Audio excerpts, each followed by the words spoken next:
Noise. What's the first thing to come to your mind when you hear the word noise? Now, I'm quite sure we all hear something different because we're different. And that's a beautiful thing because we need differences. But when you hear the word noise, what do you think about?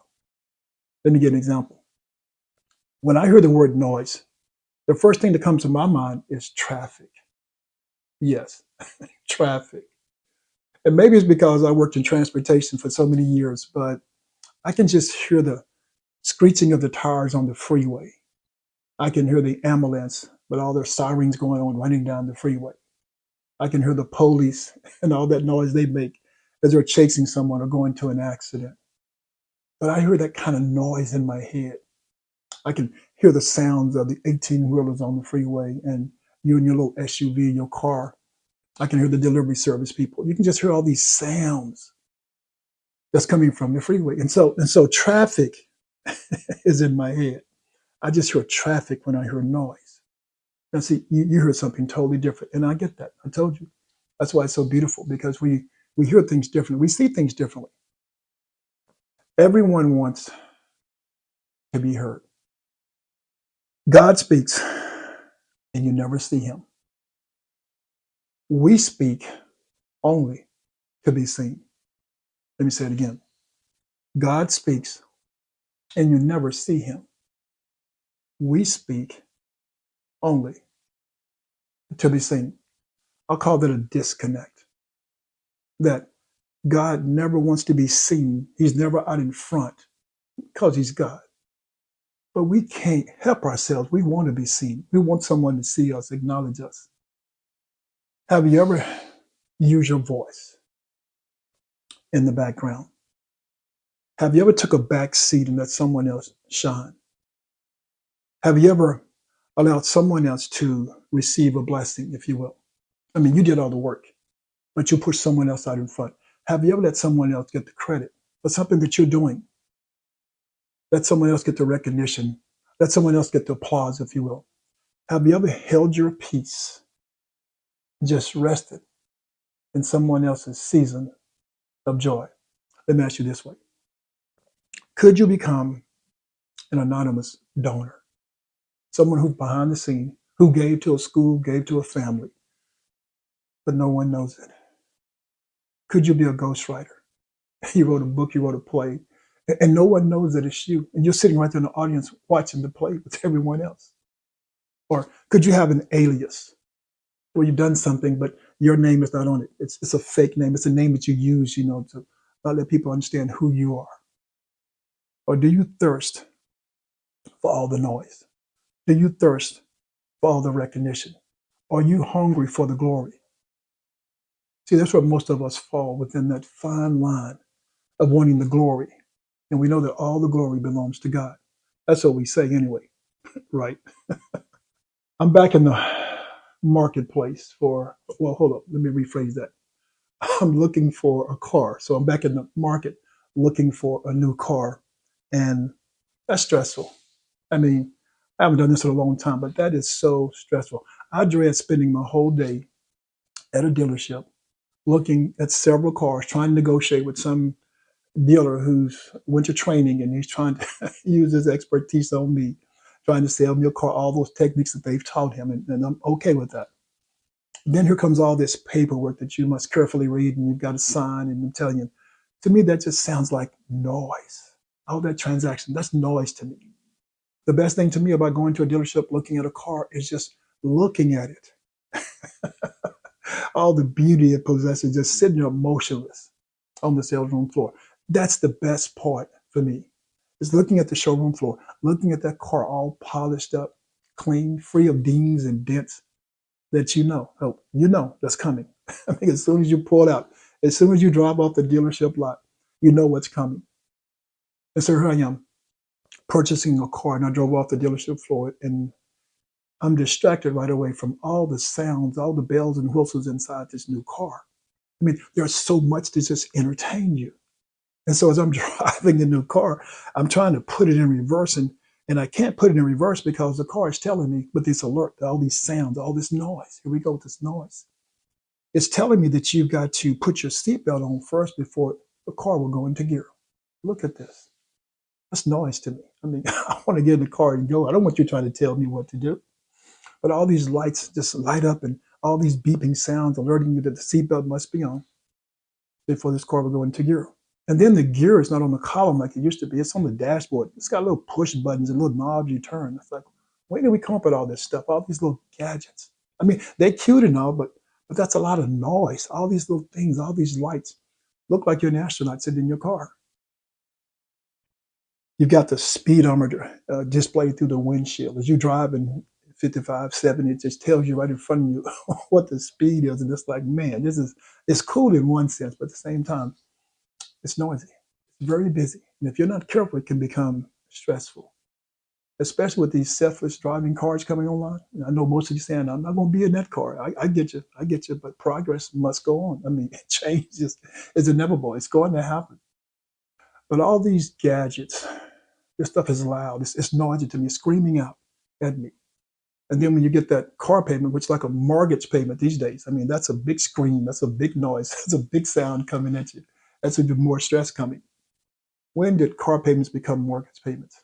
That's a whole nother conversation. Some people tell us that driving is relaxing, especially when you're going on a trip, like a road trip. I mean, my wife, she loved road trips. And she's always telling me, it's just relaxing. And she just loves going on these road trips because I'm only driving, don't get me wrong. And she's sitting in the passenger seat. And so I debate, though, about this being so relaxing because my wife, of course, she tells me, I'm your helpmeet. And so she's going to point out all these things on the freeway. Do you want to get in that lane? You want to go in the lane? You think you're going too fast? You want to slow up here? I mean, so I don't know about relaxing because I've got a helpmeet in the passenger seat giving me so much direction. But we say it's relaxing. Listen to me. I told my wife that what I'm going to do, I'm going to talk to the dealership because I'm going to have them customize me a new car. And man, if you're like me and you do most of the driving, you need to join along with me. I told my wife what I'm going to do, since she helps me so much. I mean, that's my boo. And she helps me so much when I'm driving on the freeway. See, she likes to help me so much because I don't see it as noise, but guess what? It's not resting.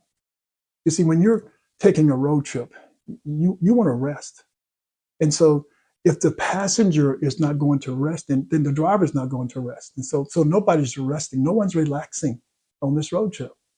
And so I told my wife that I went to the dealership and I've asked them to customize a new car for me and her. And brothers, you might want to follow along. And women, if you drive, then you come on too. You come on with me. But I told them I want a car that has two steering wheels. Yeah, one for me and one for her. I might as well give her one. She's already giving me all this direction. I want two gas pedals. Yes, I do. I want two brakes in the car. And I don't need another GPS system because I've got my wife. I don't need the GPS system in the car because I've got her voice. I've got the GPS system voice. And so you think this is a relaxing trip for me? You think it's a relaxing trip for you? I don't think so. Nobody's resting. But we say trips really relaxes us and makes us rest. Well who? I beg to differ. It's not as relaxing as it sounds. We confuse rest with sleep. They're two different things. Sleep is sleep. You know, we tell our children, night, night, it's time to go night, night. Well, that's what sleep is. But rest is peaceful. Rest is being in a quiet place. It's being in a zone to where you can just chill. See, that's what makes a road trip so relaxing. It's when you can chill. No, don't get me wrong. I'm making fun of me and my wife because if I'm in the passenger seat, I'm doing the same thing. I'm giving direction. I'm pointing at stuff. It's just a part of who we are. But we don't rest. None of us. We're not resting. No, no, no, no. That's why I told you we like all this noise. And so since we like noise, we become little noise, little chatterboxes ourselves. In the book of James, chapter 1, verse 19, Apostle James tells us like this. He says, let every man be swift to hear, slow to speak, and slow to wrath, slow to anger, slow to get upset, slow to be mad. Let every man be swift to hear. You've got 2 ears. You should be using them more than you use your mouth. Now, that's going to be hard. That's going to be hard for all of us. because we like noise, and noise comes out of here for most of us. And so to shut this down and to listen more than you speak, oh, that's going to be tough. And then not to get mad, oh, that's going to be even tougher. Let me give an example. Our children are like little noise boxes to us. I mean, so we see them. They just always doing something, running around the house, always just talking and moving. And so when they bring us something, we're so quick to try to fix it. Because to us, they're bringing us something. They're just a little noise box. They don't really know anything yet. They're so young, and they could be 19, but they're so young, and so they don't know anything. And so we're trying to fix them. We're trying to fix that situation. So we listen just to fix. We never listen to hear. Be swift to hear. That's the first command that Apostle James is telling us. He says, "Be swift to hear." But we're swift to fix. Men and women, you do this to each other in your marriage as well. But let's stay with the children for a moment. They're bringing you something. They bring it, and they want to hear your advice. They want to for you to understand, and they maybe just want you to listen to them. But every time they bring you something, because you've already put them in a status of being a noise box, and so they don't know anything. They're so young. They don't know anything. You have all this experience. You know everything, right? And so you're trying to fix. You're trying to counsel. You're trying to make sure you can repair whatever it is that's going wrong. Now, as they get older, you become upset because you're trying to figure out where's and why is there a disconnect between you and your child? Could it be because you were so noisy trying to be their boss that you never were their parent? Let me say it again. Could it be that you were so busy trying to be their boss them around? Yeah, you're trying to be that fixer for them that you never spent time truly being their parent. I presented this question to my granddaughter the other day, and I asked her, "What does noise look like to you, sound like to you?" And she told me, "Noise sounds like my family." That's a good one. I said, "Excuse me?" She said, "Yeah, noise sounds like my family." She's 19 now. And what she's saying is that everybody is trying to tell her what to do, how to do it, when to do it, where to do it. And she's saying that's noise to her. You poured into me all these years up until 19. You would think that you guys let me go out and try to use what you poured into me versus trying to drive me, steer me, lead me, guide me. You just need to let me live because everything you're saying to me now is noise. You see how this thing is flipped? We seen her as noise when she was little. Now she sees us as noise as she's gotten older. Your children see you as noise. Are you talking too much? Are you trying to guide them, steer them too much? Do you hear what they're saying? Are you always speaking? Be swift to hear, slow to speak. When was the first time or last time? Have you ever just given them respect to just listen to them? I can almost guarantee you most of you never have because you don't see them the way you should see them. See, you talk about grooming them and mentoring them and pushing them out into the world, but what have you really poured into them? I mean, what you poured into your children, you almost got to be like training wheels with them every single step of the way because that's what you've done. You've supported them so much that you don't trust that they can live by themselves, that they can make decisions by themselves because you really never trust yourself. Are you an active listener? I don't think so. I was looking at Instagram the other day, and this little boy is in church with his mother. And I mean, the church is on fire. They're praising the Lord. I mean, they're just going after. I mean, it's just high volume. And he makes the statement, "It's loud. It's too loud in here." And she reaches over and she slaps him. Pow. Now, it's kind of humorous, but if you just back it up a little bit, because he's a little boy, and because we see him as a little noise, little chatterbox, she instantly slaps him to tell him to shut up. What if she would have taken the opposite approach and she would have asked him, "What's wrong? Why are you saying it so loud?" What if he'd have said, "Because I can hear God trying to talk to me"? What if he'd have made that statement? But she didn't slap him now, so ain't nobody trying to talk to him. He don't want to hear nobody because he been slapped by mommy. But see, we react so fast because we're not swift to hear and we're not slow to speak. No, no, no, no, no. We want to make sure that you hear us. And so she slapped him. Like I said, at first I chuckled But what if it was God speaking through this little child trying to say something, but nobody was listening? See, we spend so much time being a noise box ourselves that we can't hear anyone else. I've got something for all of us. I've got a 5 minute challenge that I think you all should subscribe to. Now, it's going to be tough for a whole bunch of you because, let's be for real, you can't get 5 minutes and say anything that you want to say because you just want to tell a whole story. But this is a challenge because if you think about it, we get on the phone and we talk for hours to some people. Or we're in a conversation and we talk for hours. Or we're on social media for hours. But I got a 5 minute challenge for you starting today. This is going to make you more deliberate. It's going to make you more direct. It's going to make you more focused. The next time you talk to someone on the phone, only give them 5 minutes. That's it, 5 minutes. I guarantee you're going to understand that you're going to be focused. You're going to get to the point, and you're going to have some substance. Because the rest of that 55 minutes you're spending, it's just chatter. It's just chatter. There's no substance. It's just chatter. It's something you can discuss another time. Break it up into 5 minute segments over the next 5 days. You'll be fine. But look at all this time you get back to yourself, to your family, to God.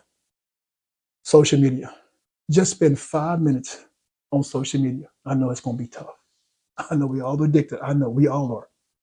But think if you can just give social media 5 minutes and look at all the time you give back to yourself. Look at all the things you can invent, create. Look at all the time you give back to your own mind. See, that's noise. Now look at how much time you can quiet yourself down. You can calm yourself down. Whatever conversation you're in, walking by the water cooler, whatever it is, 5 minutes is the most you can give someone. And then just keep it moving. Now, for a lot of you, it's going to be tough because you've never just sit and talk for 5 minutes. But I'm telling you, you're going to give yourself back so much time to do things you didn't realize you had time to do. You're going to give God so much more time now. You're going to give your wife so much more time now. You're going to give your children so much more time. Just think about this. You're giving that time back to yourself. Wow. You're no longer holding yourself hostage by somebody else or being held hostage by someone else on the phone. 5 minutes. That's the challenge for this week. I mentioned to you earlier that we all hear noises, and when we hear noises, we hear something different. I told you that I hear traffic when I hear noises. But let me tell you something. Noises is just not sounds being made. Let me give an example. When I walk into your house, and if you have a house like my grandmama, where she's got pictures on every piece of the wall. I mean, you can't walk and not find a space on the wall to put anything because there's a picture, there's something everywhere. That's noise to me. No, that's noise to me. That's that your house is screaming at me when I walk in. I mean, I feel uncomfortable. I can't hear myself think because of all the clutter. That's what it is. See, noise can be silent clutter. And that's what this is to me when I walk in your house. When I walk in your house and you got all these little figurines, these little knickknacks, and all these little souvenir people give you, all this little stuff, and you got it all over your house, all over, just little things all over. And you think it's neat and sharp, but to me, that's clutter. That's noise. I mean, your house is screaming at me. I mean, it irritates me to walk in and see all that stuff.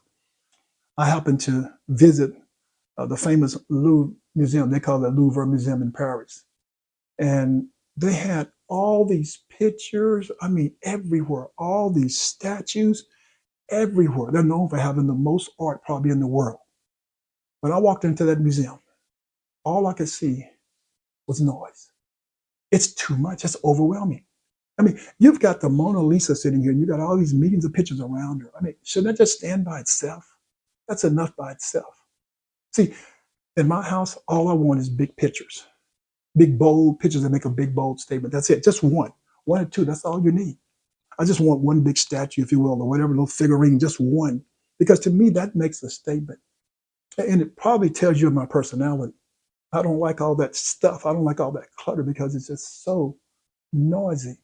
I like things neat and in order. I mean, that's just who I am. I don't like having a hoarder's mentality, is what I'm trying to say. Because if I'm cluttered on the outside, then I'm cluttered on the inside, I'm quite sure. When you're walking in someone's house and you see all this stuff, just realize that it's a reflection of who you are on the inside. To me, that's just to me now. And I don't like all that clutter. It's like a silent scream, if you will, for help. that can only be heard by someone who doesn't like clutter. So I hear you calling out for help, and I see all that stuff inside of your house. I see that there's all that kind of stuff inside of you as well. So be swift to hear and slow to speak and slow to wrath. Social media has become a noisy place, a very busy place. Social media has allowed our daughters and sons to express their dislikes and likes without resolution. See, I don't mind if you're having a conversation, but tell me how you're gonna fix it. Tell me how I can fix it. Give me a resolution. There's no resolution. It's just going back and forth. That's all it is. And all you're doing is placing a deeper wedge, a deeper gulf between genders. That's all that's happening on social media right now. I mean, I don't know what's going to take place, but that's what I see. I hear a whole lot of noise from people who are discontent, people who've been broken, people who are disappointed, people who have been abused and mistreated, people who have been misguided and misled. And there's more coming if we're not careful. What happened? I mean, whatever happened to keeping your dirty laundry at home and washing and ironing out all your differences behind closed doors? What happened to those type of statements? What happened to old school coming forth and rescuing us from this madness that we find ourselves in? It's hard to find anybody who has a calming, quiet spirit. I call it a de-escalation spirit, if you will. Someone who don't have to be flashing and all that in front of everybody. Let me give you a good example of a quiet spirit. Maybe it's the way I feel about it. It's someone who prefers a grocery bag. Listen to me now. One of those Walmart little plastic sacks you get. Someone who prefers that with $5,000 cash in the bag. To me, that's a quiet, calming spirit. I know it's not the best example, but just listen to me. Over someone else who has a Louis Vuitton or what's these top purses, these $50,000 purses out here, and they're carrying that purse with $5 in it. See, that's a noisy spirit. You want that purse, but you only got $5 in it. No, no, give me the grocery bag. I'll take it. Yes, that I probably gave a nickel for, with $5,000 in it. That's a more calming, soothing spirit. But that's what we are. We're flashy, and we got nothing inside of us. Everything we got is we're wearing it, we're driving it, but there's nothing inside of us. And so we want to show something. So we're loud, we're noisy in public. That's what I'm trying to say. Stop going against your nature. Nature tells us to chill. But watch this. Some of you are giving in to your urges. Yes. See, you're giving in to those noisy urges, your lust, if you will. This flesh is shouting out to you to partake in sinful behavior. And that's what you're doing. All the noise is saying, hey, you can be whatever gender you want to be. You can do whatever you want to be. That's noise. That's all distraction. And then some of you have what I call sinful secrets that you're hiding behind this big boisterous voice. You know, you're always loud. I mean, I'm not talking about you got a good personality. No, you're just loud because you're covering up your sinful behavior. That's what you're doing. You're trying to distract everybody from what you're really doing. Use Jesus as an example. Jesus never was loud. Now, the people who he healed and saved and delivered, now they were loud with their testimonies. And I'm all for that. But you didn't see Jesus walking around boasting, being loud. He carried some gifts inside of him. And when he deposited those gifts, people were delivered, people were healed. There were miracles performed. And then there was a praise breakout because of that. But it wasn't him. As a matter of fact, he told most of them, be silent. Don't tell no one. Be swift to hear. Be slow to speak. And be slow to wrath. Who sets the cadence in your home? Yeah. Who gives your home a balance? Is it your father? Is it your mother? I mean, who does that? In my home, my father set the cadence. My father would get off work, and when he opened the door, you could hear a pin drop on the carpet because we knew exactly how he wanted the rhythm to be in the house, the tempo. He set the cadence. When he came in, he was always calm, cool, and collected. My father was. He was just always, yes, in a good spirit. But when he came in, he was focused. We knew he liked it to be quiet, if you will, until he found his place of just kind of resting, and he got his grip about himself. He took his bath and he ate his dinner. And then we could turn it back up a notch. But he set the cadence, and we all knew it. We all respected it, and we all honored it as well, because he had that demeanor of being calm, yes, of being collected. That's just who he was, and so we followed, yeah, his lead. He paced the house with his conversation. He never had to raise his voice. It's his house. You're talking about de-escalating or escalating? No, no, no. My father, no, it was his house. We knew his cadence. We knew his heartbeat, if you will. Remember, to be swift to hear, slow to speak, and slow to wrath. Noise is like traffic on any given highway, where people try to blend in so they can hide out, making loud gestures and toss out finger signs, you know what I'm saying, as they speed away.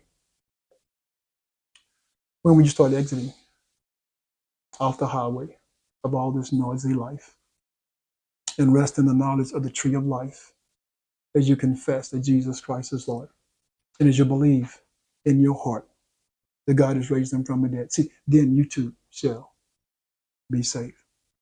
I pray this day that you exit the highway of all this noise in this world and you start honoring the 5-minute challenge.